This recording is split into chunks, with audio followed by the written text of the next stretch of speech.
Um, and my name is Adrian Madden, if you didn't know already. And I have a quick little reading from the Science of Mind. I have this habit when I do these little talks of just opening the book, and it's always something relative to what's going on in the world and the talk for the day. Today's is the Science of Mind, page 349, the first full paragraph. The subtitle of it is Subjective Mind and Inspiration. Since the individual subjective mind is the storehouse of memory, it retains all that the eye has seen, the ear heard, or the mentality conceived. Since it contains much that the outer man never consciously knew, and is the receptacle of much of the race knowledge through unconscious communication, it must, and does, have a knowledge that far surpasses the objective faculties.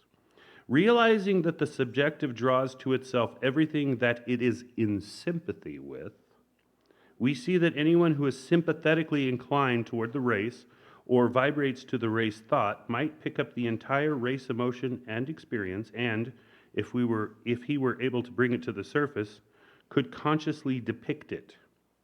Many of the world's orators, actors, and writers have been able to do this, which explains why some of them have been so erratic. For they have been more or less controlled by the emotions which they have contacted. Anyone contacting the subjective side of the race mentality with the ability to bring it to the surface will have at his disposal an emotional knowledge that many lifetimes of hard study could not accumulate.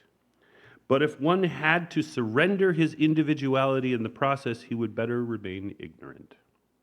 There is, of course, a much deeper seat of knowledge than the subjective mind, which is the spirit. Direct contact with the spirit is illumination.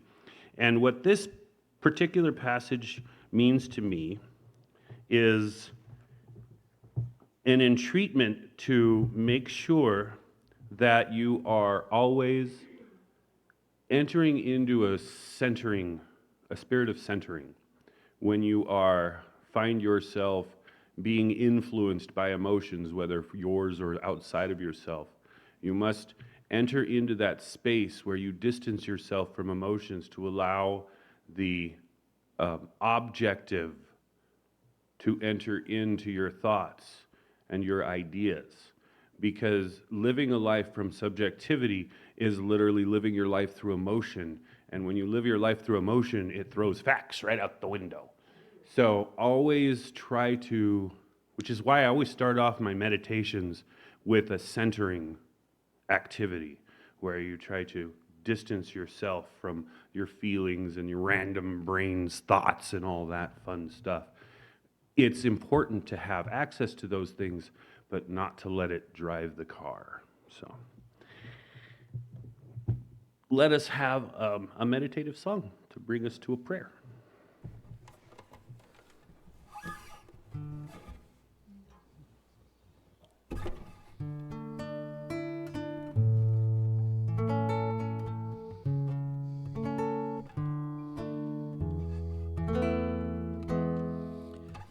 In this very room, there's quite enough love for one like me.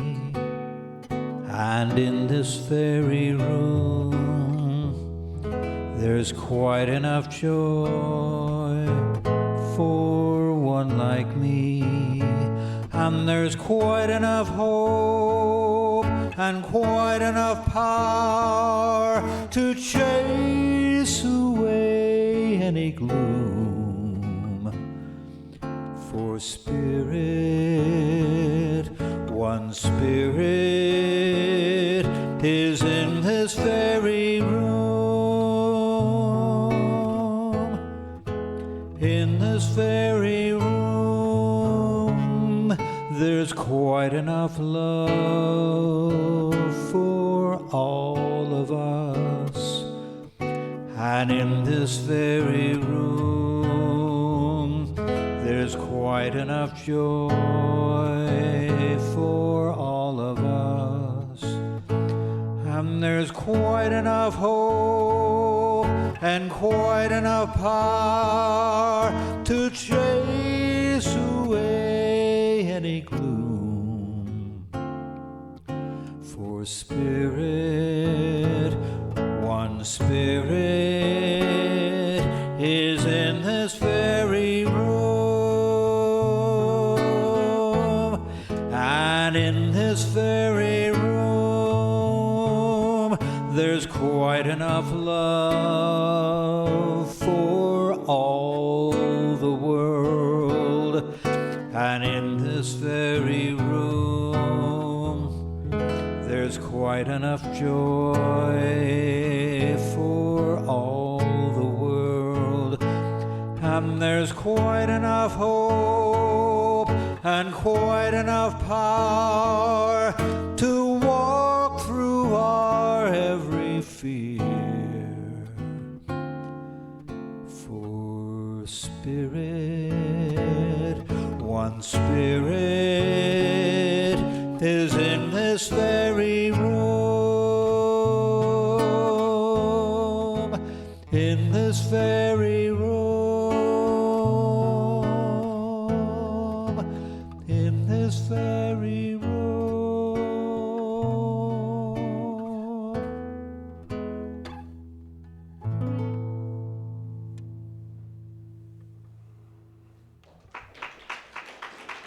Thank you. In this very room, God is omnipresent here in this room and everywhere, in each and every person, place, and thing. There is no space, no place where God does not exist. God is in between the stars in the space that seems dark, but it's not. God is coming out from each and every person's heart, from their words. God is in all. God is omnipotent. There is no power greater than God. God is the very power that moves the stars, that beats the heart, that moves the wind. God is omniscient, all-knowing. God is that very knowledge, wisdom that you need in each and every moment. God supplies it. And God is here now in this space, giving each and every person the absolute knowingness that they need in order to understand the words that are heard. God is here in each and every person's open mind. God is in the words that they speak when they leave this place and when they go somewhere else. God's word come out of their mouth, in their brain and out their mouth. And I am knowing that I'm in this space, in this knowingness, in this openness, here and now, and that I speak for each and every person here, that this knowingness, this openness, this ability to take and to release these words move forth from each and every person here. I am knowing all this and more is true, and I am thankful and grateful for these truths. I am thankful and grateful to be able to receive these words that come forth from the mouth of our current speaker today, Reverend Neil, speaking the Word of God. I am so grateful to be able to hear these words and to share these words out in the world around me, and that each and every person hearing these words will share them out in the world around them, spreading this light throughout the world.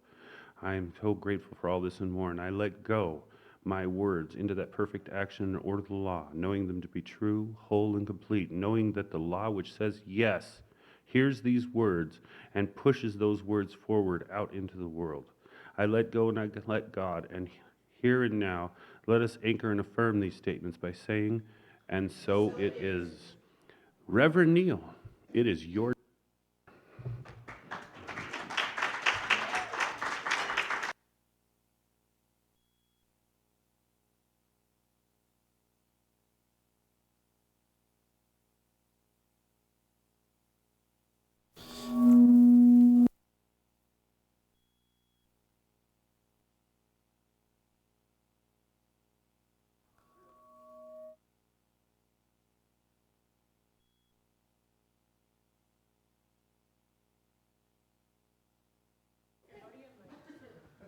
I don't know what happened with that. Can I have one with batteries in it?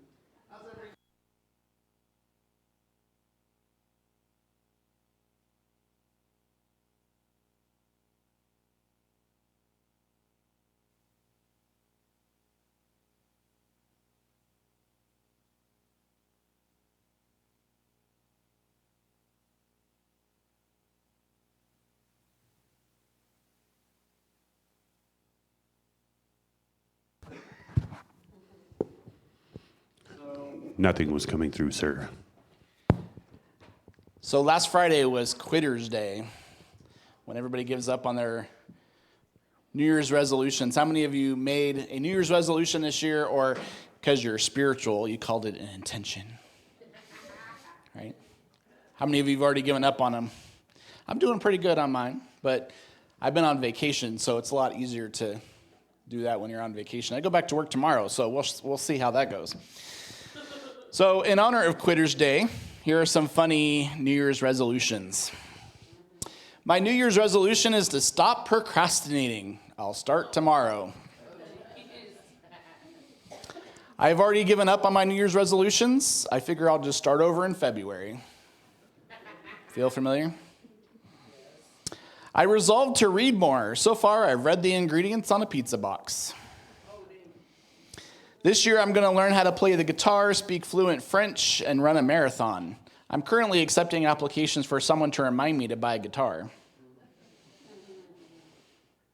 I've decided to save money this year. My first step is to stop buying things that cost money.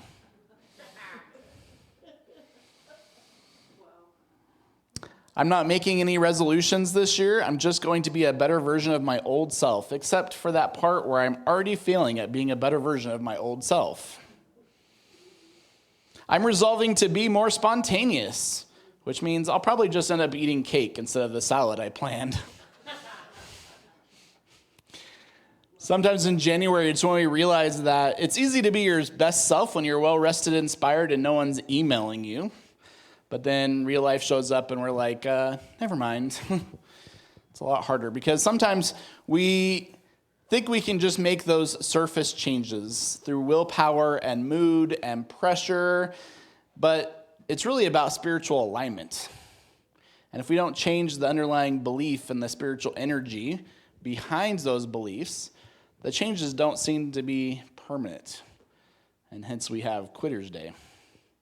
So my title this morning is One in the One, and part of that was inspired by today's date. Today is 1/11, so I figured it'd be a good day to talk about oneness. And for many years, CSL has had the tradition of going back and teaching the first 4 chapters of the Science of Mind textbook in February. So this is the second week, so it would be chapter 2, which is the way it works. And I'm also using a Ernest Holmes talk that he did called How Religious Science Works for You. In 1955, he wrote that. So the idea behind this whole idea behind oneness is that we believe that God is not out there sitting on a cloud with a big white beard, that we're trying to get to pay attention to us. We say that there is one life, one presence, one intelligence, and we're not separate from it. In fact, we are surrounded by it. And half the fun is trying to learn how to describe this thing that we call spirit or God, because it's kind of like a fish trying to explain the ocean. We are immersed in it. If you were to ask the fish, what's the ocean? The fish would just say, I don't know, it's all that stuff that's around me, right? Like, that's where I live, that's where I have my being. And in his 1955 lecture, Ernest Holmes says, as we turn within to that divine center, we know that we are one with the living spirit, and each says to himself, there is one life, that life is God, that life is my life. It's one of Ernest Holmes' most famous lines or affirmations. So it's kind of like we think about GPS signals or radio signals. They're all around us. They're always going on. But we may not see them, but it is our job to tune into them. We are living inside that signal. There is one power and one signal. And sometimes life feels clear and connected, and sometimes it feels like it's noisy and confusing, like static. But what we teach in our spiritual philosophy isn't that God disappears or that we have to convince God to do something for us. It's that we drift. Our belief drifts. Our nervous system gets loud. Old patterns start playing in our head. So our job is not to be perfect, but to keep coming back, to keep returning, to keep aligning. And that's one of the things I love about our teaching is that it's so practical. It's not about wishing. It's not about hoping. It's about knowing and just being in alignment and bringing ourselves back. Ernest Holmes says, did you ever stop to think that you are a spiritual and mental broadcasting station, and that messages are going out from you in all directions? And since everything moves in circles, the messages you broadcast will come back to you. He actually has an essay. If you have the book Living the Science of Mind, which is a great book, if you get a little intimidated by that big book that Adrian was reading out of, the book The Living the Science of Mind is a lot more accessible. And in that book, he has an essay called You Are a Spiritual Broadcasting Station. It's a really good read. So my talk title, One in the One, means that it's about being present, not about being distant. The signal is already there. It's already broadcasting. Just like radio and TV signals are already swimming around us right now. The question is not, is spirit available? The question is, what am I tuned into? What am I tuned into? Alan Watts has a modern way of saying the same thing. He says, you are an aperture through which the universe is looking at and exploring itself. You are the way that the universe is looking at and exploring itself. So oneness sounds kind of poetic, but it's also very practical. That one is expressing as you. It's looking out from your eyes, thinking through your mind, moving through your choices right now. And I know most of us grew up with radios. For anybody younger in the audience, there's this thing called a radio. I don't know. Some people might not know what that is these days. But you would click, right? And you would turn on. Sometimes you would get this thing static. It would get fuzzy. Right? But it's not that the station moved. The signal didn't disappear. You just drifted off from the center of it. You stopped tuning in. It was the same with those old TVs. If you were like me, you grew up with the big rabbit ears that you had to put on your TV, and you had to put tinfoil on them, and you had to move it 1 inch to the left and then move it 1 inch to the right to get your favorite TV channel to come in. You had to adjust the antenna. You had to adjust the dial, right? You did whatever you needed to do to get that clear picture because you understood that the picture was a reception problem, not a supply problem. The signal was there. It wasn't that the signal wasn't there. It was that you were not receiving it. Aren't we like that sometimes? The signal is constant. The practice is being in alignment with it and coming back to it. If you've ever left your radio, your car radio, one of those maybe talk shows that plays nothing but bad news and drama, you probably knows what happens. You start getting tense. You start having opinions and arguing. You're listening to people and their opinions and their arguments. It's not that it happened to you. It's just that you tuned into that program. We can't control every broadcast in the world, but we can choose to learn to choose our station. What are you tuning into this morning? Chapter 2 of the Science of Mind textbook, called The Way It Works, is when Holmes is saying that the relationship between consciousness and experience is lawful. That means it's not personal. It's principle. You get what you get, let me try that again. You get what you tune into. You get what you tune into. And he says, we are dealing with a law as definite as the law that takes a cabbage seeds and makes a cabbage, because the creative principle can give more than one idea. We're not trying to convince God. We're not trying to convince spirit or that creative intelligence of the universe. We're not pleading with God. We're working with a principle, just like gravity. Gravity doesn't wake up in the morning and say, I think I'll be a little stronger today. I'm going to take it off. Although sometimes it feels like gravity is a little stronger next to my bed. I think that might be in my head, though. Ernest says, the answer to prayer is a reaction to the prayer at the level of the belief and acceptance by the one who prayed when they prayed. It is a reaction at the level of belief and acceptance.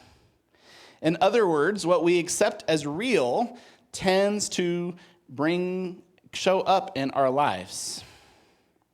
That's why our spiritual teaching is always bringing us back to consciousness, to what we are broadcasting, what we are tuned into. So 3 things: surface, depth, and expression. Surface, depth, and expression. The first one is that surface level, the static, the physical reality that's all around us. It's like when life gets loud, internally or externally. It's emotional reactivity. It's our mind when we're caught on that hamster wheel. But it's not about us not being spiritual. Sometimes it's about us being tired and overwhelmed, or too tired, or just being in the noise too long. I see this all the time when I'm a teacher. As the kids come back from lunch, right? And their energy level's up here.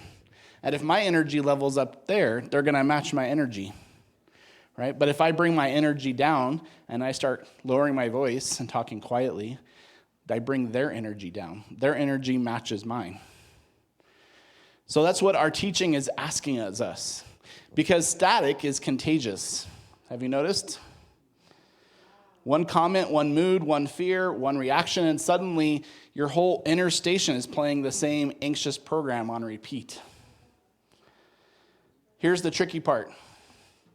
Static loves to think that it's telling you the truth. It likes to pretend like it's the truth. It says, the problem is permanent. This person will never change. You're so far behind, you will never catch up. You are alone.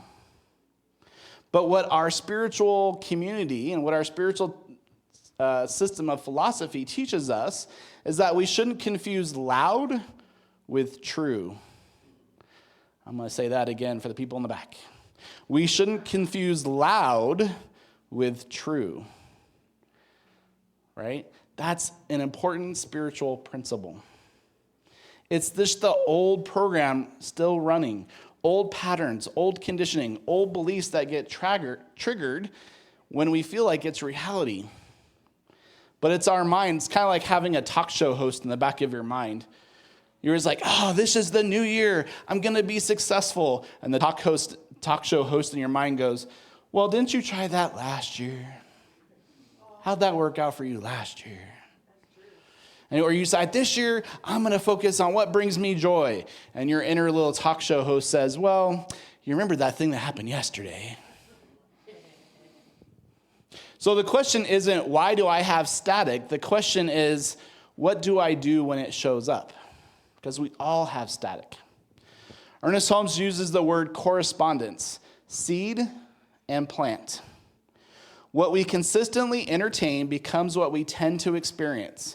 It's not a punishment, it's a reflection, just like the reflection in the mirror. Ernest Holmes says, you are a spiritual broadcasting station. I saw this quote this week in this talk, and I really loved it. He said, even if someone throws a brick at us, we need not catch it. It is far better just to step aside. Just because someone throws a brick at you doesn't mean you have to catch it. Because static often comes through other people. Someone might throw a comment. Somebody might throw a criticism. Somebody might throw their mood into the room like it's confetti. And we do something very human. We try to catch it. We catch their tone, and when we throw it back, and then suddenly the air is full of bricks. So here's one of the most liberating truths in our teaching. Just because something is being broadcast doesn't mean you have to tune into it.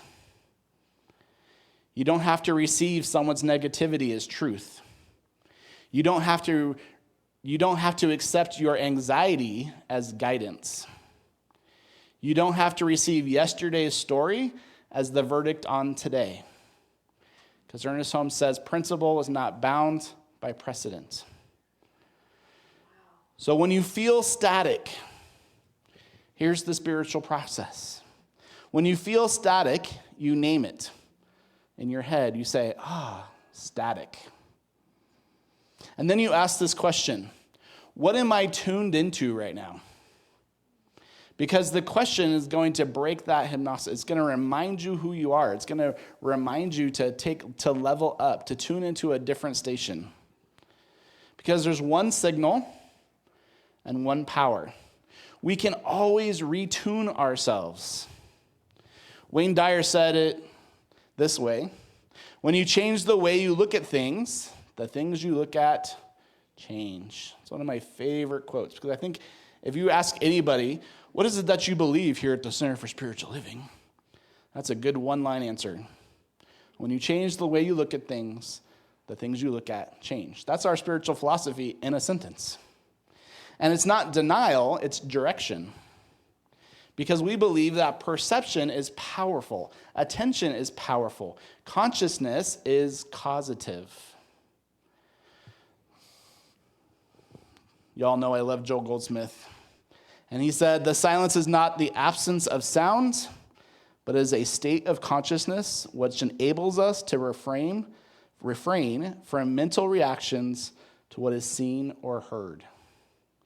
That's a peaceful life, when you can go through life without the static, without having reactions to everything that's going on around you. That's tuning in. That's retuning. That's staying in alignment with what is. Ernest Soames, that's what treatment, what prayer is, what affirmative prayer is merely staying with an idea. That's prayer.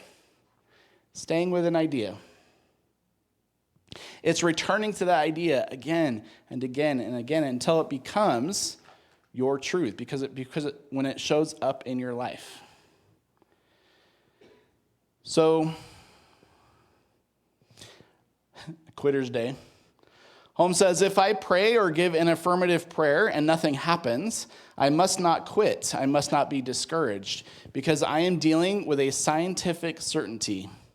The law will not fail me, therefore I must win. So step one is we say, there's some static. Step two, we take a breath and we ask, what am I tuning into right now? And then we remember that there's only one life and we are not separate from it. There is only one power. And we stay with that idea until our consciousness, until our nervous system agrees. It's not about changing the world. It's not about changing God. It's about tuning ourselves into that which is already true. That's our spiritual practice. Are you with me so far? Not only do we have to deal with static, but we have to deal with the fact that we are those spiritual broadcasting stations. We call it vibe or energy or mojo. It's the energy, the atmosphere. If you've ever been around somebody who stays grounded when everything around them is chaotic, you know what that's like. You walk into a room where someone's being very kind and you arrive stressed, you start to soften because of what they're broadcasting. So the question isn't, am I broadcasting? The question is, what am I broadcasting? Are you broadcasting love and peace, or are you broadcasting static? If there's one life and we live inside it, then my inner state doesn't stay neatly contained inside my skull. It moves, it influences. You are adding energy to life around you. Wayne Dyer says, being peaceful isn't an inner attitude. Being peaceful isn't dependent on what your surroundings look like. And then he says, don't go looking for peace, be the peace. Isn't that good advice for the world that we live in today? Don't look out there for peace, be the peace. Every spiritual healing is the result of one individual sitting in silence, quietly, peacefully waiting, and spirit comes through the consciousness of the one. We don't just tune for ourselves. We tune because we're part of a shared energy field. So one of our spiritual practices is anytime that you are talking to somebody in your silence of your own mind is that you are silently blessing them. You're broadcasting that blessing. So it's easy to say this on a Monday, but what is that, or on a Sunday, but what does it look like on a Monday? It means you pause before you respond. It means you choose the loving sentence instead of the sharp one. It means you step aside instead of catching the brick. You set a boundary without broadcasting irritation. And you walk into a room with an inner decision that I will not bring static into this space and that I will be a presence of peace every time you walk through the door. Because there is only one power. There's only one signal. It is our job to tune into it. And that is being the one in the one. And so it is.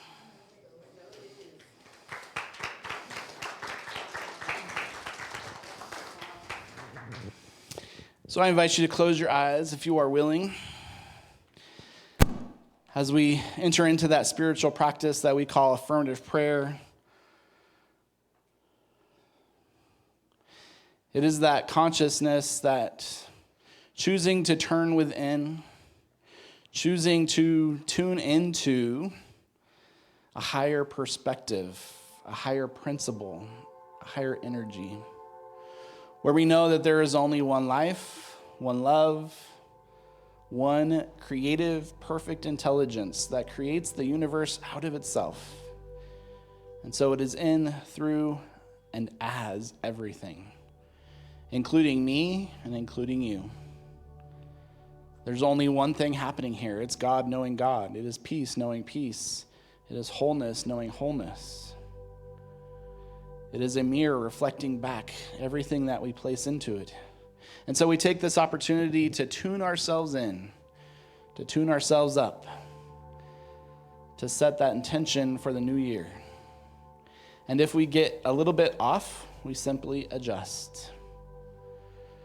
We come back to this truth that there is only one power, one principle, one presence. No matter what it looks like, there is only one. That is the fundamental truth and nature of the universe. And so it is from this place of knowing, this place of love, this place of divine intention and limitless possibility that I speak my word this morning for myself and every single person within the sound of my voice. Knowing right where you are, God is present, peace is present, wholeness is present, spirit is present, creative intelligence and joy are present right where you are. And so whatever feels like is missing or staticky, wherever there feels like there seems to be discord or disease or lack or limitation, I know it simply dissolves back into the nothingness from which it came. Because that is not the truth. It's just static. And so knowing this is true, I give thanks and great gratitude for this teaching, for the spiritual community, and that knowing, that deep knowing and accepting that there is only one life. That life is God's life, and that life is my life now. And so in great gratitude, I release this word into that infinite law that always says yes. And because I am loved, I know that I am heard. And so I release this prayer, and I simply know it is so, and so it is. Adrian left. I don't know what's happening next. I think I have to start dancing. Oh, Gilman. That makes sense. Yay.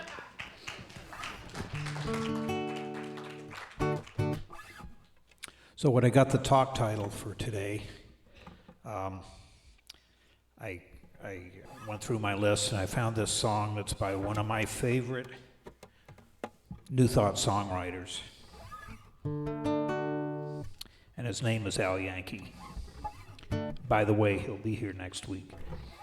And this is called the Unity Song.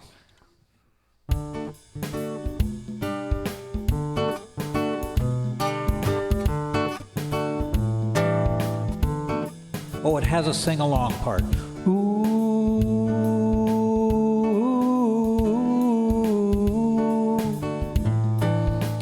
Now try that.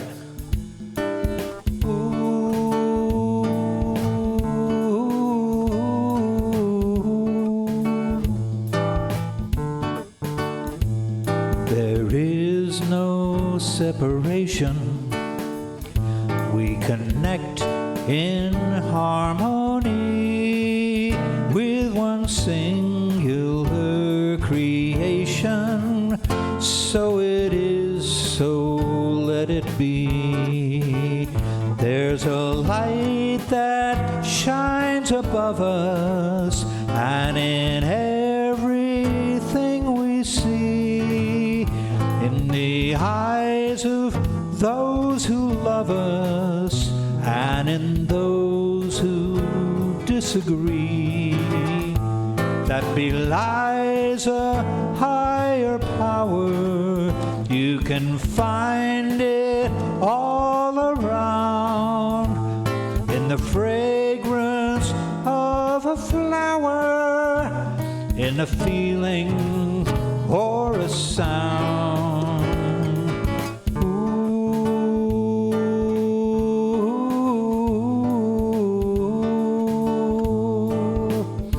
One more time.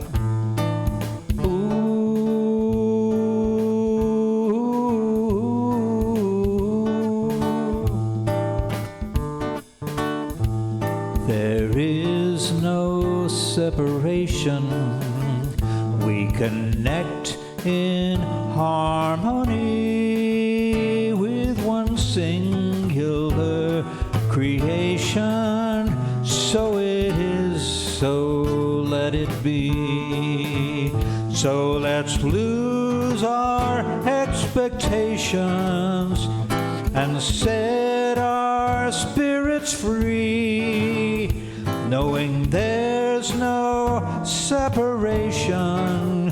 I am you and you are me. We finally discover what was right there all the time. Life is love and we're all lovers. I am yours and you are mine.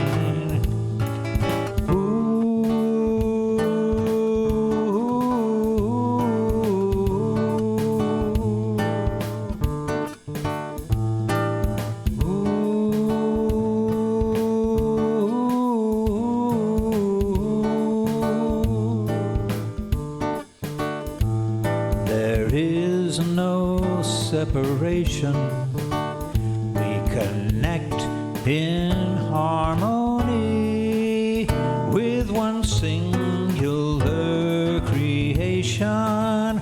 So it is, so let it be. So it is, so let it be.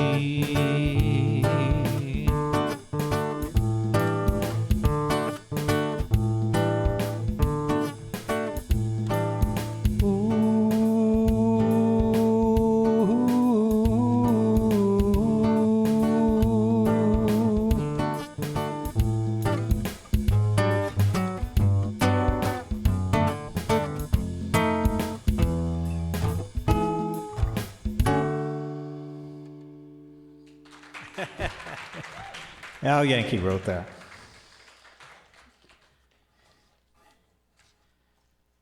Thank you so much, Sheldon. It's always nice to have you. Sure. Now it's time for our giving part.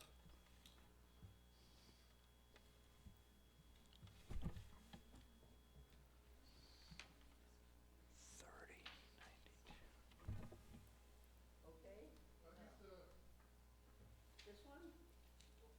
Okay?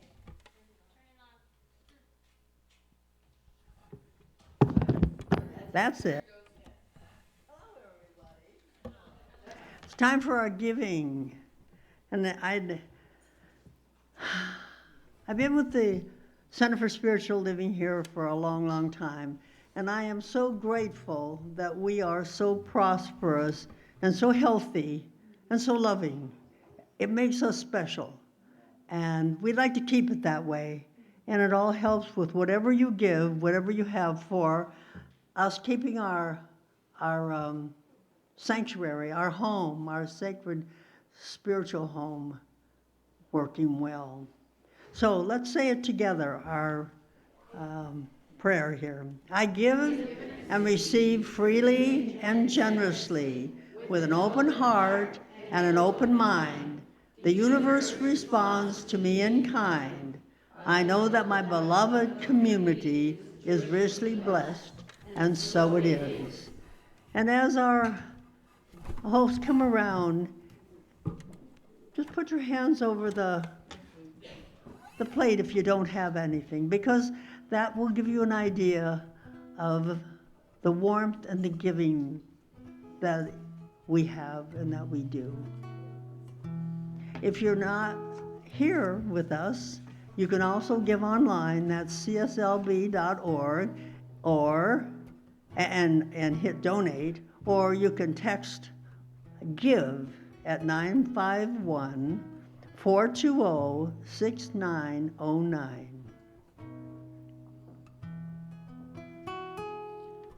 As I give, so do I receive, joyfully and gratefully.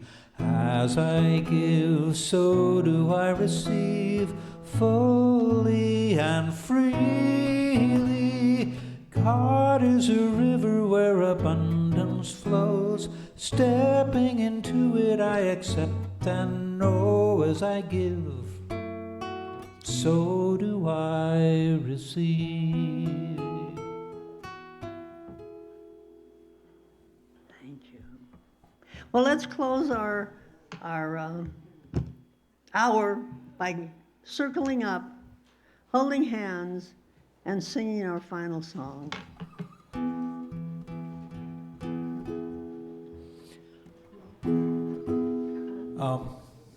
I didn't get the lyrics printed on the screen, but it's pretty easy. I'm sure you can follow it. It's called Light of the Spirit. Let the light of the Spirit shine through me. Let the light of the Spirit shine through you. As our grace and love makes this a brighter world, let the light of the Spirit shine on. Let the light of the Spirit shine through me. Let the light of the Spirit shine through you. As our grace and love makes this a brighter world, let the light of the Spirit shine on. Shine on, shine on, shine on, shine on, shine on, shine on. Let the light of the Spirit shine on. Let the light of the Spirit shine through me. Let the light of the Spirit shine through you. As our grace and love make this a brighter world, let the light of the Spirit shine on. Shine on, shine on, shine on, shine on, shine on, shine on. Let the light of the Spirit shine on. Let the light of the Spirit shine on. Let the light of the Spirit shine on. Let's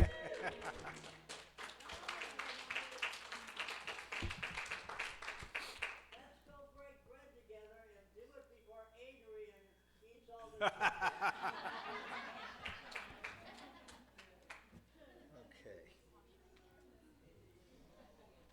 If anyone's going to go into the prayer room, it's right behind your.